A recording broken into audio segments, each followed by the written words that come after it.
Good evening, everybody. Welcome back. It's been about a week, I think, since we last streamed the Grace Eternicals. And where we leave off? Let's check where we left off. Oh, interesting title screen. I guess now that I'm on that episode, it's giving me this location. That's kind of neat. Interesting.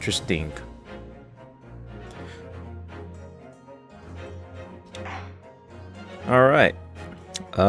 Start playing for my latest save. What's in the contents? The special contents. I don't think I've checked yet. Ooh. Interesting. Accolades. Okay. So there's a bunch that are just for completing the game. Playing the game in all available outfits. That better just mean, like, swapping them out and using them instead of playing through the entire thing. I can't imagine that being real. That'd be really stupid. For having dug around to find every argument about shovels and spades. Okay, that's good. A stepladder type of metal. The top rung, for having rung your hands through every debate about ladders and step. Ooh, there are ladders and step ladders to be had in these games.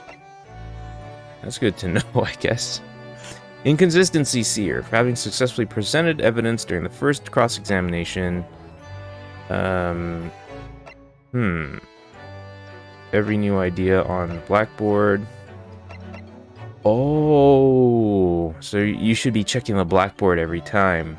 That's worth knowing. This might be a good tip off to see, like, truly worthwhile things in the background, maybe. Yeah, I don't know. Because it's already Sato and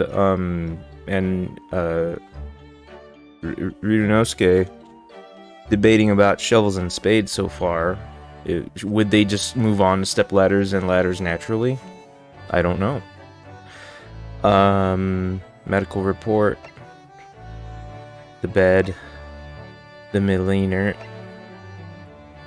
Huh. For having examined the fireplace in Mr. Sholmes' suite whilst with Susato.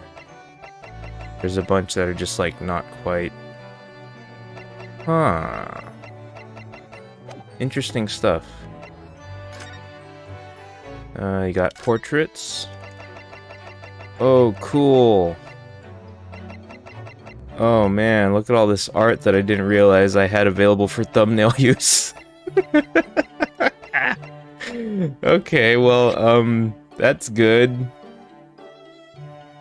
Oh, okay, I'll get out of there then. I don't want spoilers. The moving pictures, I'm assuming, yeah, these are just the, Oh, they got the trials! The promotional stuff from, like, TGS and stuff. Oh, that's cool. I'm glad that they have this in here. I will be very glad to check these out when I get a chance. Good. That's awesome. I love the skits they make for TGS. They're always real good. That's for sound, I'm sure. Can I already select alternate outfits? Ooh. And they're only for use in the Great Ace Attorney 2. That's such a sick outfit, though. I like that. That's really cool. And it's something that Iris supposedly made for you, so that's cool. That's not as cool. It's kinda cool, but not as cool. I don't know about that frilliness. Like, the pant... It looks like there are pants underneath the skirt, which is kinda neat, and the boots are cool. But, I don't know about that. Japanese jumble mix? Whoa! Oh, hello! Hello, Mr. Choi. Mr.'s Choi. Nice to see you all tonight. all in different locations, all enjoying the same stream. Technology's amazing. Alright, let's get back into the investigation.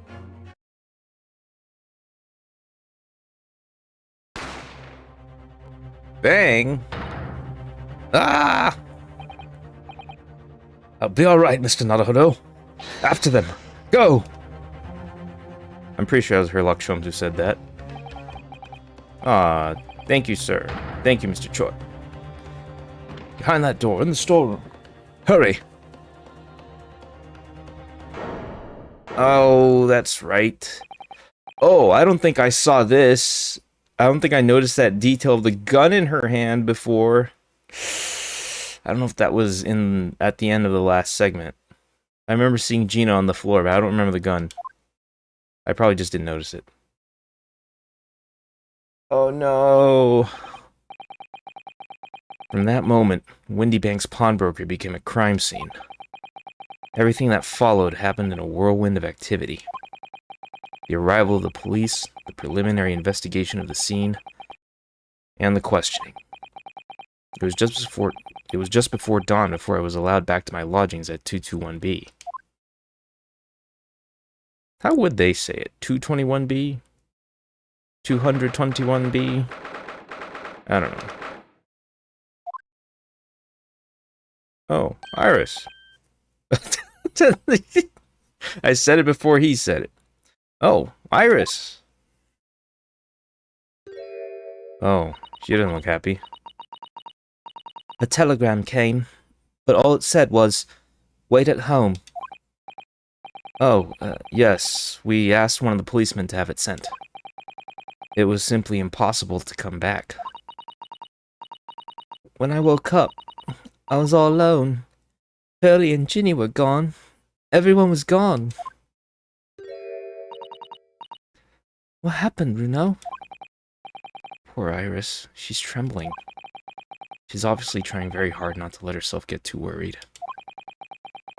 I'll explain everything that I know. Something awful's happened, hasn't it? Yes, I'm afraid so. I'm just gonna check real quick and see if there's anything on... That blue thing looks new. What's this? Oh? This looks like a telegram. It is. But you mustn't open it. Not under any circumstances. Alright, I won't. Now then, let's see. No, what did I just say? You mustn't open it. Don't worry, I won't. With this special concoction I've developed, I'll be able to see through the envelope without having to open it. No, that's not allowed either. Either. Oh, but I'm sure it's something important. Little geniuses sure can be mischievous. Alrighty. Let's check Susato's room real quick. You know, I've never seen inside Miss Susato's room. I haven't so much as put my head around the door. Oh, Susie often invites me up. It's so much fun. Really? What's her room like? I can't tell you that. Oh. A young maiden's private chamber is a place of bittersweet secrets, you know. Where have I heard that before? I suppose some things are the same the world over. And I'm pretty sure that's what Susato said verbatim earlier. I just don't remember it. We were rather lucky to find that old aquarium left behind here. The prawns we put in there are doing rather well, and the anemones too. Apparently, tanks like those were very popular in London before I was born. Oh, you mean they're not anymore? I think people discovered it was too much effort to clean them out and change the water all the time. I can believe that. Prawns and anemones are fun for a while.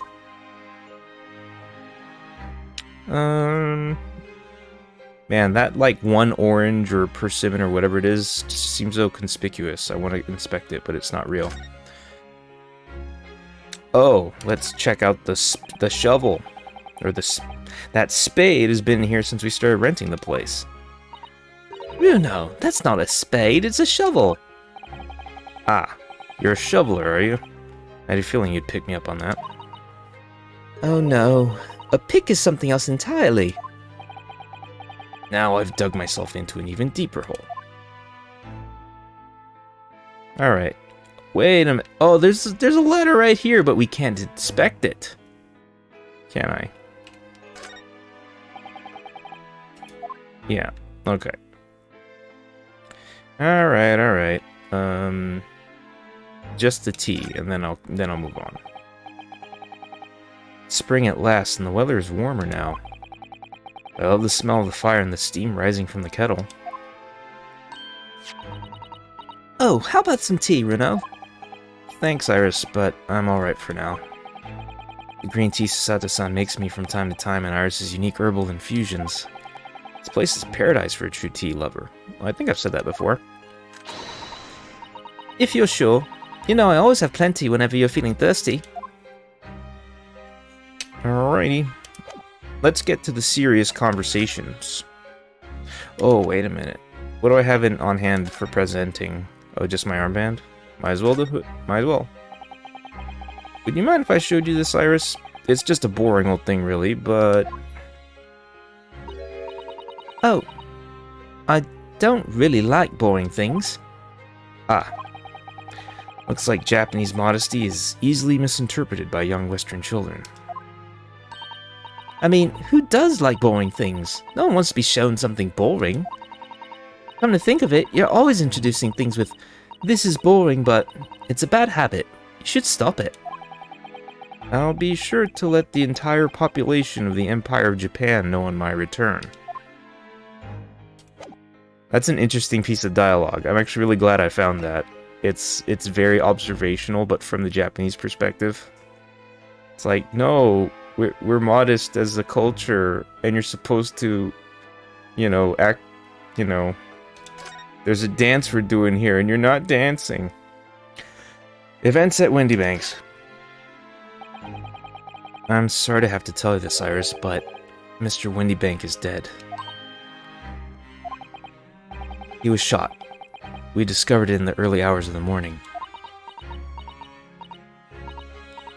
Oh. Yes, I had a feeling. You did? Well, I saw all those police carriages pulling up outside his shop. So I knew something must have happened there. When we entered Windybanks in the small hours, we disturbed a gang of 2 thugs. They ran out onto the street and I chased after them, but they got away. So, it was one of them who shot old Mr. Windybank, I suppose. I don't know, but that's not what the police believe at the moment. Oh? Why not? They've arrested someone else as their prime suspect, do you see? Gina. Ginny? But why?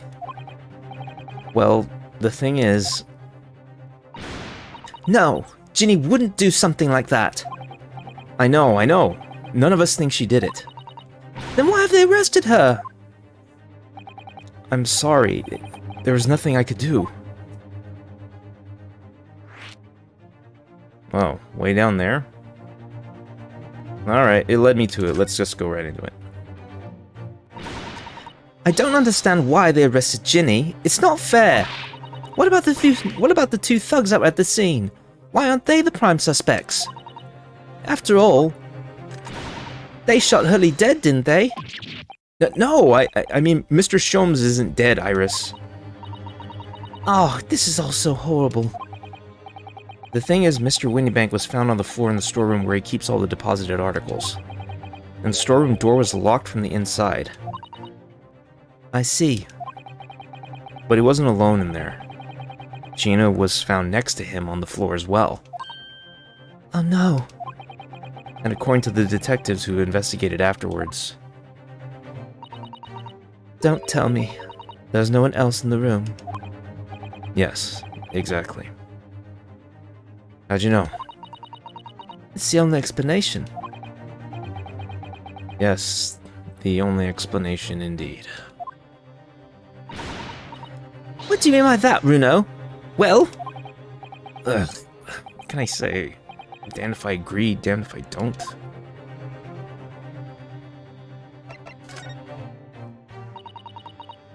So where's Hurley then? Is he still there investigating the scene? He really ought to have some breakfast. It's not good for him to miss meals. I don't want you to worry, Iris, but I have some news about Mr. Sholmes. He was taken to the hospital this morning. What? Well, when we entered Windybanks, a gun was fired, and he took a bullet. Hurley was shot? Oh. No. It's all right. His life isn't in danger. Really? Are you sure? Where is he? Which hospital? He's at St. Sinners. They're tending to him there. I must see him. At once. I'm sorry, Iris, but you can't. Why not? That's not fair. I'm a family member. I should be allowed. No, I mean, nobody can see him at the moment. He's not allowed any visitors. They're preparing to operate, you see. To operate? Oh, poor Hurley.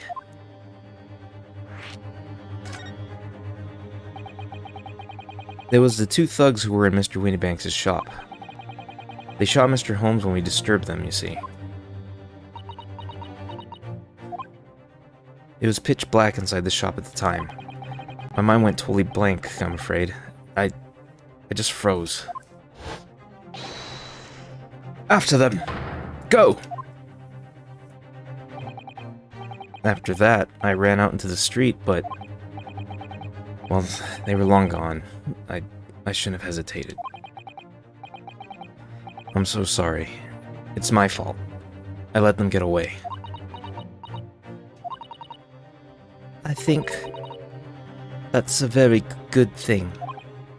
Sorry? Well, if you'd seen which way they went and chased after them, you might have been shot as well, Runo. On top of everything else, I couldn't bear that. Oh, Iris.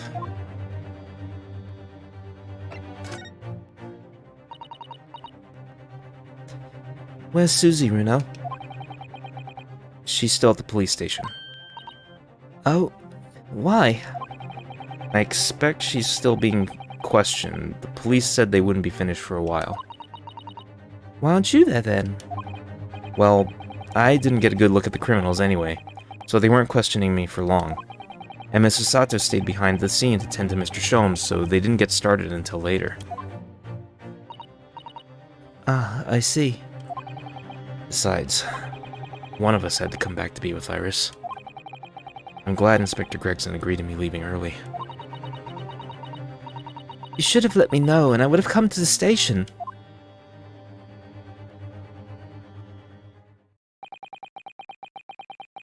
I'm afraid I'll need to go out again now, Iris. There's not much I can do at the moment, but I can at least try to find out how Mr. Sholmes and Gina are getting on. I want to go too. Take me with you, Runo. I can't stand just sitting around here waiting. I'm not sure how I feel about taking a 10-year-old child to the scene of a murder.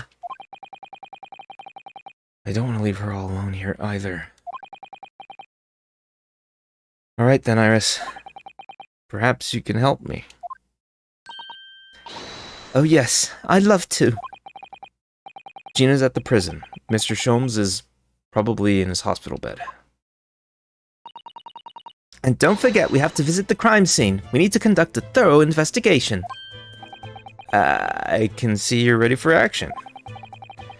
I imagine Iris would appreciate going to the hospital sooner rather than later. Speaking of, a new location of the attic. I love attics, don't you? They're so exciting. This place feels different to normal today for some reason. Oh, there are a lot of places to visit now.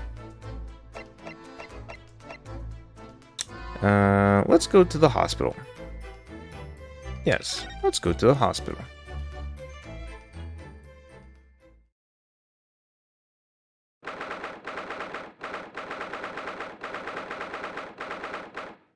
Man, I love how well this art holds up, like, in high res. Like, this is a 3D setting, but the textures are so, like, painterly, and it just works. I really like how they do this. Hurley! Wait a minute. Was that her who said it? Yeah. Oh! The chart. He's not here. No, that's strange. The nurse definitely said he was in the bed by the window, didn't she? Oh, I know what's probably happened. Hurley was being a big baby, and the bullet wound wasn't that bad after all, so he's been sent home. I'm not so sure about that. Baby or not? There's no question that it was a fairly serious injury that Mr. Sholmes has suffered. Oh. Hello, what have we here? Says, oh. This war is off limits. No visiting. So what are you doing in here, huh? Well, I'll have you know, we're Hurley's next of kin. Huh? Oh. Well, begging your pardon then, ma'am. Sir? Little lady and a curious Eastern gentleman.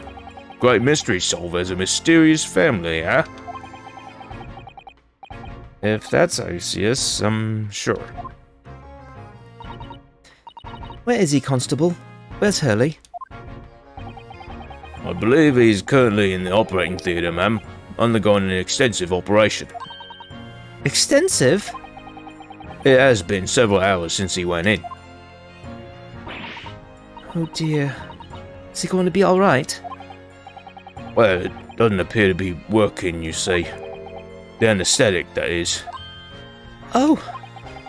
I've heard in a report that the gentleman claims he may have had a little too much to drink last night. Coffee, that is. Anyway, I think it would be fair to assume that he won't be back here for several hours yet. I see. Thank you, Constable. Perhaps we should leave and come back later. Oh, poor Hurley. Okay, let's just examine this place while we're here. Oh, I love it. Nothing to look at.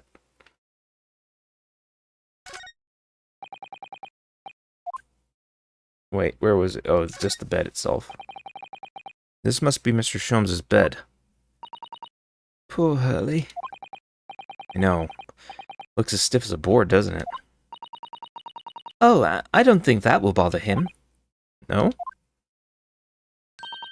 Often find him asleep face down on the floor, completely dead to the world. I think I'd call the police if I discovered something like that. Yes. Sholmes' blood is half cocaine.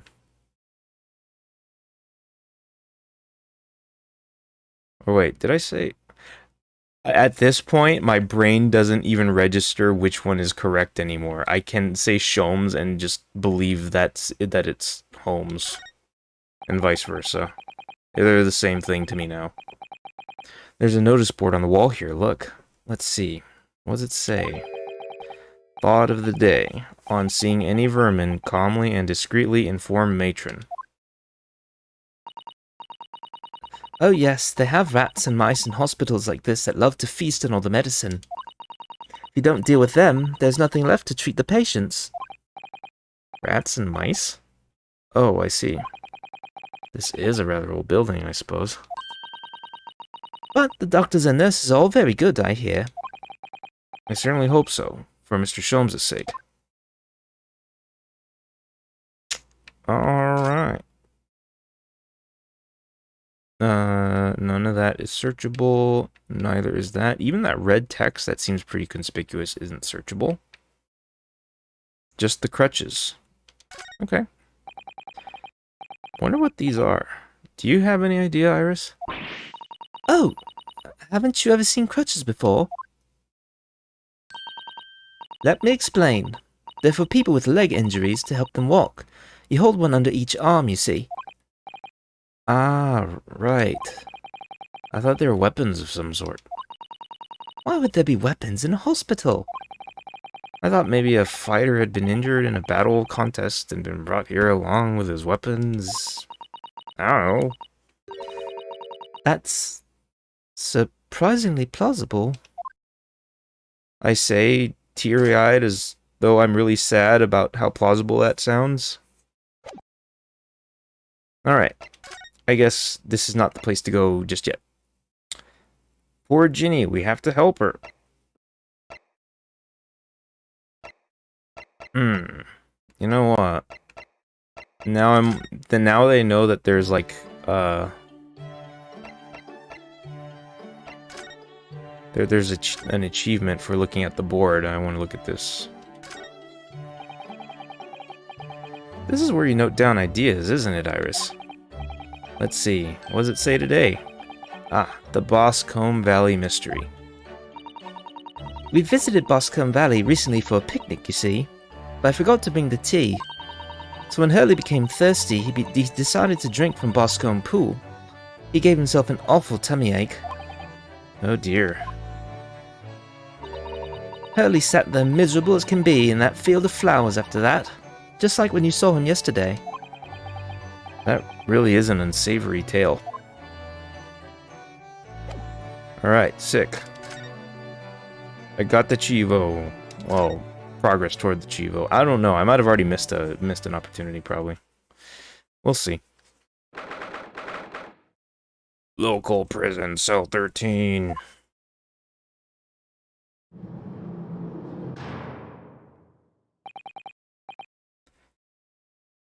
Hello, Gina. They let her keep her gun. Of course. That's ridiculous. Oh, you still have the grenade launcher Hurley and I made. I wish you wouldn't point it at me all the time, though. What are you here for? Ginny. I have a feeling it's because of us that you've ended up in trouble. So we were thinking that we might be able to help you. Well, you can't. Sorry? You heard. Get lost. Don't be like that, Ginny. I know you didn't do it. You never shoot someone. I just know you wouldn't. You think you know me? Pull the other one. Oh. Ain't got the first idea about the likes of me. I'm a thief. I pinch people's purses when they're walking down the street. That's how I get by. If I saw me chance, I'd sneak into a pawn shop any day of the week. Just see what I can lay my hands on. Get it? That's the kind of person I am. But Ginny... I'll be in court tomorrow, they said. Some cove came by before and said he'd be a lawyer for me or the like. Said it was my right or something. I told him to get stuffed. I don't need no lawyer. I don't need no one. She couldn't be staring at me any more obviously if she tried. Why are you being like this, Ginny?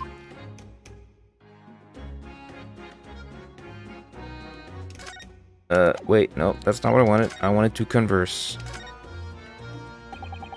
I don't understand, Gina. Why'd you send the public defender away? He wanted me to sign some papers. Representation papers or something like that. It's all gonna be rigged anyway. The whole trial. They'll pin it on me because I'm a kid. That's what grown-ups always do. Why do you think that? Because that's how it's always been for me, growing up in the back slums, my whole life. You do what the grown-ups tell you to get your mates dragged off by the coppers, or worse. I've had it happen to me before and all, been sold out and nearly snaffled on the back of it. You can't trust no one, that's the point. As soon as you do, you're gone to grass, dead. Gina, listen. If you like, in tomorrow's trial, I could forget it. Ginny. Ginny! Don't you trust Runo? Nah, I don't. Look, I'll ask you nicely now. Just leave me alone. Well, then what happened then? Will you tell us what happened, Gina? Last night at the pawnbroker's. It's nothing to tell. Figured it'd pay me, so I broke into the place and started going through the storeroom. But the old bloke walked in on me and you know the rest. But why, Ginny? Why would you do that? Ain't it obvious? Place full of stuff I could sell for a shilling or two. Diamond ain't easy, you know. It's a lot of work, and half the time you don't even get nothing. Is that really why you broke into the place? What? Are you sure the true reason wasn't something else? Oh, give it a rest. What'd be the point anyway, huh? Nothing I can say will make a blind bit of difference. Please tell us, Ginny. We'll believe you, whatever it is. Believe me? Don't be daft. You can't believe nothing. Everyone lies all the time. And you know what? When it comes to liars, I'm the biggest of the lot. I've told some unforgivable lies, I have. What do you mean by that? What unforgivable lies?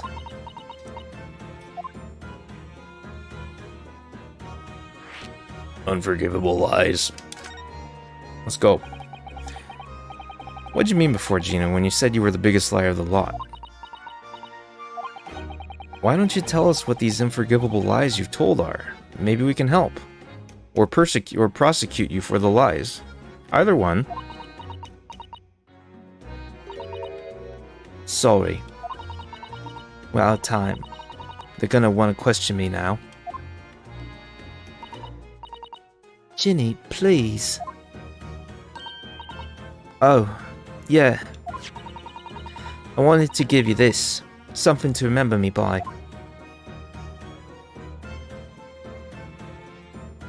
It's a cat. Photographic print? Of a really adorable cat. I don't know, man. Its eyes don't seem to be pointing in the right direction or in the same direction.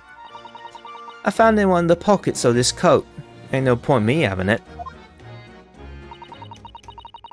I wonder what a little photograph like that was doing in a pocket of that overcoat. Anyway, don't bother coming again. Bye. Oh, Ginny. White photograph has been entered into court record. Alright. We've done what we can. Let's present the cat photo back to her. Gina, about this photograph. Oh, that? I just found it in one of the pockets of this coat, that's all. Chuck it if you don't want it. So McGilda didn't give it to her? There's something written on the back, I think. There is? Don't mean nothing to me, though. I don't read so well anyway, especially not that scroll. I really have to examine the photograph more thoroughly, I think. Okay. What about the armband, though? Would you have a look at, That's strange. Where's my armband gone? What's the problem? Something wrong? Don't suppose you're looking for this? Yes, but how? And when? And how again? Got a talent for it, haven't I? Diving. That's bordering on black magic. And it makes what I was about to say about my armband seem a little dull. So, what do you want to tell me about that?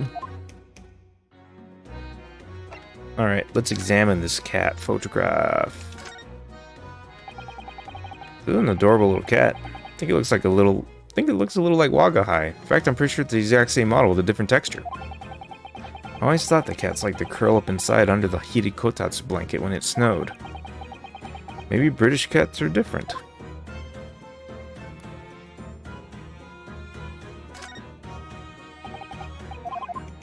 Okay. Oh, hello. There's quite a bit of information here. Look on the back of this print here. There's something written on it. 13th February, 9 p.m. Article deposited, 1 small box.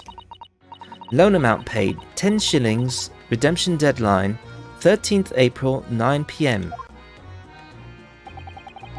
So this photographic print is a redemption ticket?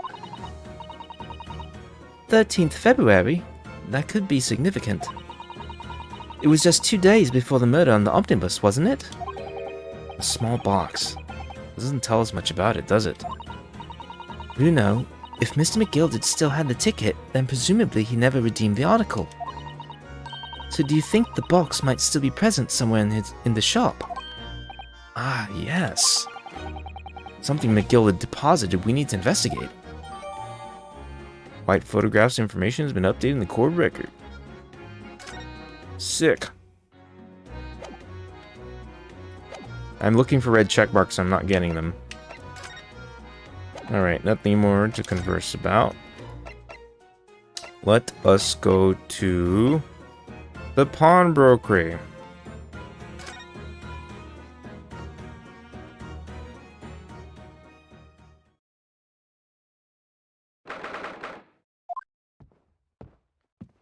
Oh wow. Animation of people walking around and stuff. It makes it feel so lived in. This is what happened then. Last night. That's right. The 2 thugs I told you about were obviously ransacking the place looking for valuables. But apart from the policeman in here, you wouldn't know anything had happened. There's no sign of a disturbance. No, you're right about that actually. In fact, if anyone, it's the police who seem to be the ones doing the ransacking. I know what you mean. They're like a gang of organized criminals, all dressed in black.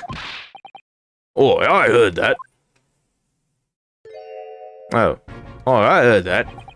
Oh, Inspector. Good morning. Suppose I have to thank you for your vigilance last night. Got to the scene before it was disturbed, at least. Shame you let the 2 rogues get away, mind. Yes, I'm sorry about that. Yeah, you're pinning it on me for not catching the criminals for you? I don't know, man. That seems a little off. I thought you'd assign extra men to the beat around here, Gregsy.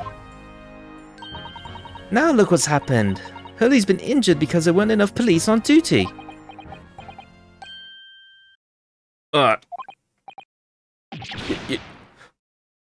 Your ladyship. No one told me you were coming. I expect you to take full responsibility for what happened to Hurley and see he has the very best medical care. Of course, your ladyship. The very best doctors in the capital are turning to him as we speak. And I don't think it's Runo's fault that the rogues managed to get away, is it? Chasing criminals is the police's job. Absolutely, your ladyship. As you say, ma'am, as you say. The gent in black is totally blameless. Everyone's in agreement about that. Would you believe it? He's like a completely different person with Iris. Talk about a personality change. Oh, yeah. Well, me manners. Are you thirsty, your ladyship? Perhaps you like some juice? Some nice refreshing fruit juice? Oh, why? Are you thirsty, Gregsy? What kind of a line is that? Okay, she has tea. Thank God. I have some of my special herbal tea with me if you'd like some. Aw, man, he's a sucker for the tea. He wants the tea so bad. Oh, lovely. Ah, very much. That really hit this spot, your ladyship. I don't even recognize him like this. Alright. I have no choice but to examine the joint. More spades. Alright then, let's see what we can uncover. Oh, what do you think you're doing, Sunshine? You can't touch anything in here. Oh, but we were hoping to investigate. This is a crime scene, for Pete's sake. No touching. What's the problem, Gregsy? Runa's a lawyer, you know that. I'm ever so sorry, your ladyship. Ever so sorry. Rules and regulations are a thorn in my side. Of course, if Mr. Nato has been properly appointed by the accused, that'd be another matter.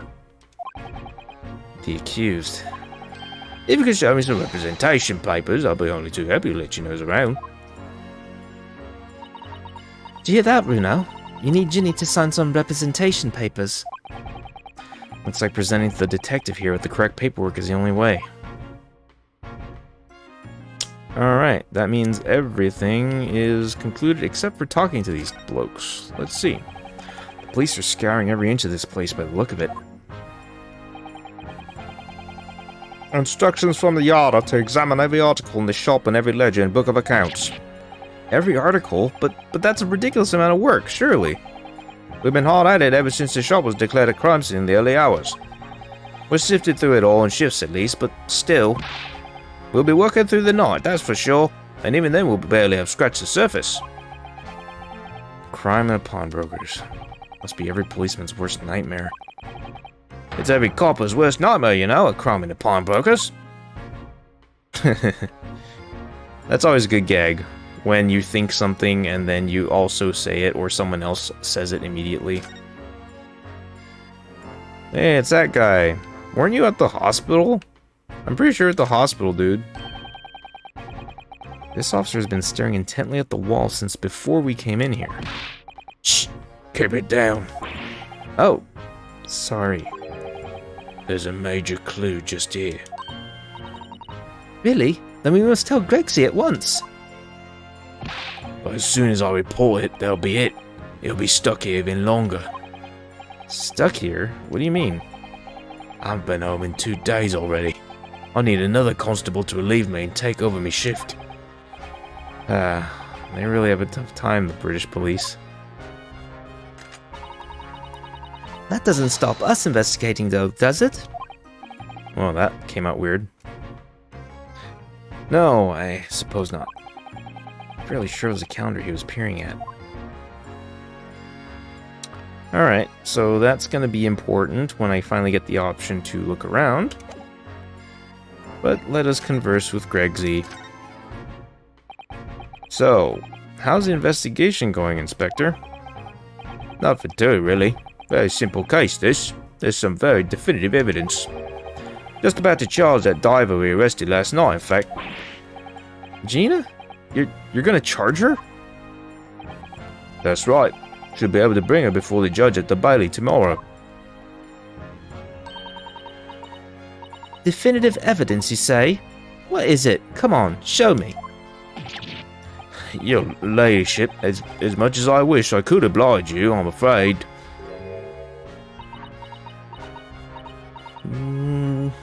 I see. You've already captured the pair of thugs who broke in here last night, have you? Crud. That was read with the wrong inflection, I think. You've already captured the pair of thugs who broke in here last night, have you? What the... And you're going to put them on the stand as witnesses, are you? How could you... How? How could you possibly know that? I had a feeling, that's all. Remind me never to try to keep his secret from Iris. So, you've arrested the 2 men who shot Mr. Sholmes, have you? Well, yes. They were rounded up pretty quickly by the lads on the beat. And Miss Lestrade is being held at the prison. She should be. That's assuming she hasn't lifted the key from the jailer, of course. Can you tell us anything about Mr. Sholmes? What's his condition? Sorry, I'm not at liberty to divulge that information. Scotland Yard matters are strictly confidential.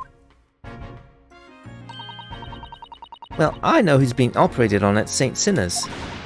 Why can't I see him? I'm family, you know. I'm terribly sorry, your ladyship. It's the hospital's policy. No visiting at all. Oh, The bullet must have hit an artery in his midriff. He's lost a fair bit of blood. oh no. He didn't seem too bad in the first hour or so. But a hemorrhage like that is enough to make even the one and only Sholmes pipe down. Mr. Sholmes is a human like the rest of us, you know. Well, anyway, he's having emergency surgery right now. They've got to stop that bleeding. But he will be alright, won't he? They'll be able to make him better. Better. But... Of course, your ladyship. He'll be as right as rain before you know it. Really? How do you know? How do I know? Because, of course... Yes, because Mr. Sholmes is such a great detective, that's why. We'd better pray the doctors have a better grasp of what's needed to make someone well again. Oh dear. Please don't die, Hurley. I'll report to your ladyship the moment I hear he's out of the operating theatre.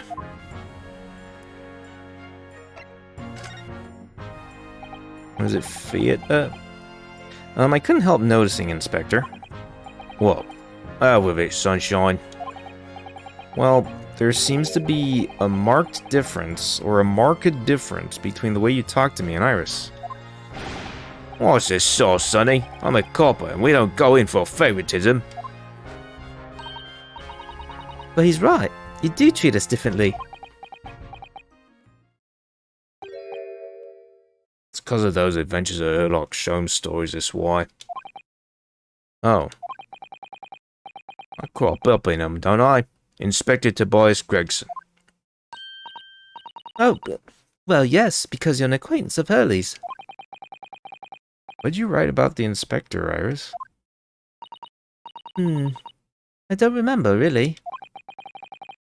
It was one of Sholmes's lines. Gregson is the smartest of the Scotland Yarders, is how he put it. Oh, did I write that? And you know what that one line did for me, huh? The very next month, my pay doubled. Doubled, I tell you. Oh, that's amazing. All because everyone at the Yard reads them. They read all the Sherlock Sholmes stories. They've even set up a fan club for me. Of course, that explains everything. It was around that time that you became such a toady to me. She just called him a toady. Can you blame me? All it takes is one bad word from you and Sholmes could change his tune about me. Gregson? No.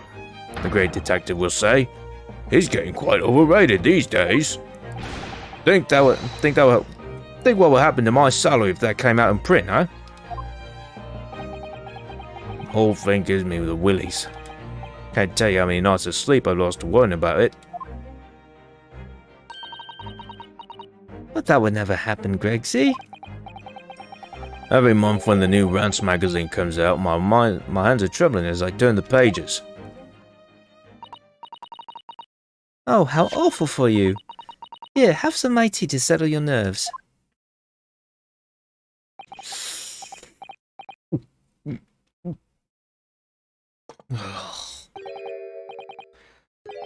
Lovely. Tar very much. That really hit the spot, your ladyship. Teetotal. What a pun. And you kept it to yourself. Oh, yeah. There's something I was supposed to talk to you about, actually, Mr. Naruhodo. Yes? What is it? I've got an important message for you. I clean forgot about it until now. Important message? I wonder what it could be.